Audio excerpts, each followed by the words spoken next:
ஹரே கிருஷ்ணா. மறுபிறவி பாகம் 33, அத்தியாயம் 7, கிட்டத்தட்ட மறுபிறவியே.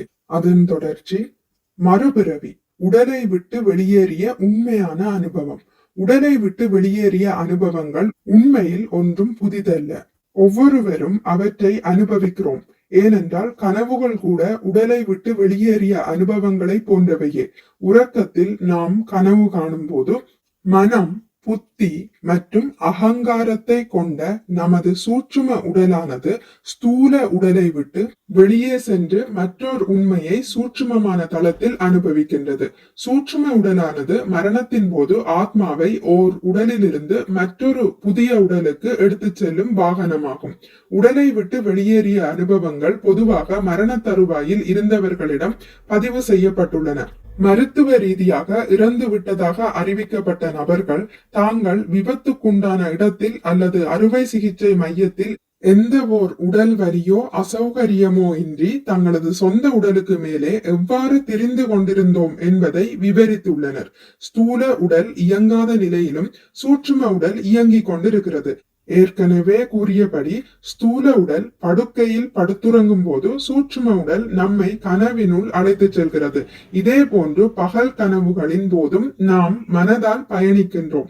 சில விசேஷமான சூழ்நிலைகளில் மரணத்திற்கு மிக அருகில் சென்றுவிட்டு மீண்டு வந்த நிகழ்ச்சிகள் பதிவு செய்யப்பட்டுள்ளன. இதனை மரணத்தை நெருங்கிய அனுபவங்கள் என்று ஆராய்ச்சியாளர்கள் குறிப்பிடுகின்றனர். சில சமயங்களில் மரணத்தை நெருங்கிய அனுபவத்திற்கும் உடலை விட்டு வெளியேறிய அனுபவத்திற்கும் இடையில் எவ்வித வேறுபாடும் இல்லாததால் இச்சொற்கள் மாற்றியும் உபயோகிக்கப்படுகின்றன. மரணத்தை நெருங்கிய அனுபவங்களின் போது சூட்சும உடலானது ஜடவுடலின் மேலே சுற்றி திரியும். அச்சூழ்நிலையில் வாழ்வின் அடிப்படை கொள்கையும் சாரமுமான ஆத்மா தனது உடலை தானே கூர்ந்து கவனிக்க முடியும். ஸ்தூல உடலில் இருக்கும் போது எவ்வாறு பார்த்து கேட்டு நுகர முடிந்ததோ அதே போன்று சூட்சும உடலை கொண்டும் இயங்க முடிவதை காணலாம். மரணத்தை நெருங்கிய அனுபவங்களில் சூட்சும உடல் ஸ்தூல உடலின் மேலே சுற்றி திரியும் நிலையினை நின்று கொண்டிருக்கும் காரில் என்ஜின் மட்டும் ஓடிக்கொண்டிருக்கும் நிலையுடன் ஒப்பிடலாம்.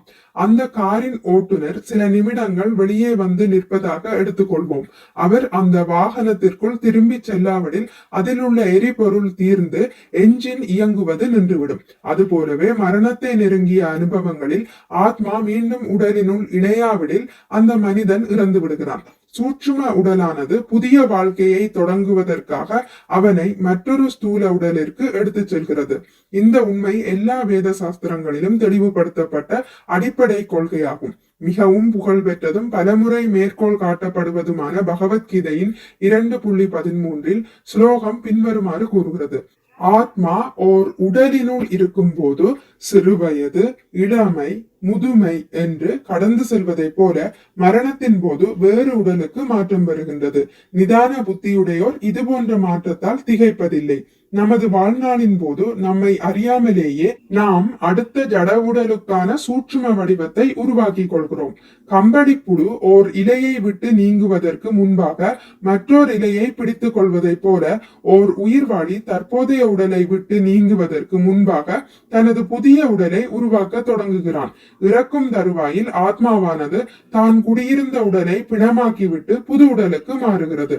ஆத்மா வாழ்வதற்கு உடல் தேவையில்லை. ஆனால் ஆத்மா இல்லாவிடில் உடல் வெறும் சடலமே.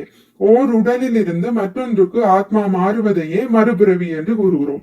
மனமும் ஆத்மாவும் உடலில் இருந்து வெளியேறினாலும் அழிவதில்லை என்பதற்கு போதுமான சான்றாக நூற்றுக்கணக்கான மரணத்தை நெருங்கிய அனுபவங்கள் பதிவு செய்யப்பட்டுள்ளன.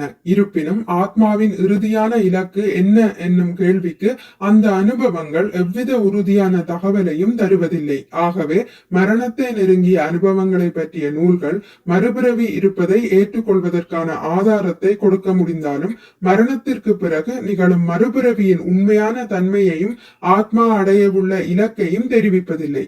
ஹரே கிருஷ்ணா. இத்துடன் முடித்துக் கொள்கிறேன். இனி அடுத்த பதிவில் வசியம் செய்தல், அதாவது ஹிப்னாட்டிக் ரெக்ரெஷன், முந்தைய வாழ்வின் முழு விவரத்தை தருவதில்லை என்பதை பற்றி வாசிக்கலாம். மிக்க நன்றி. ஹரே கிருஷ்ணா.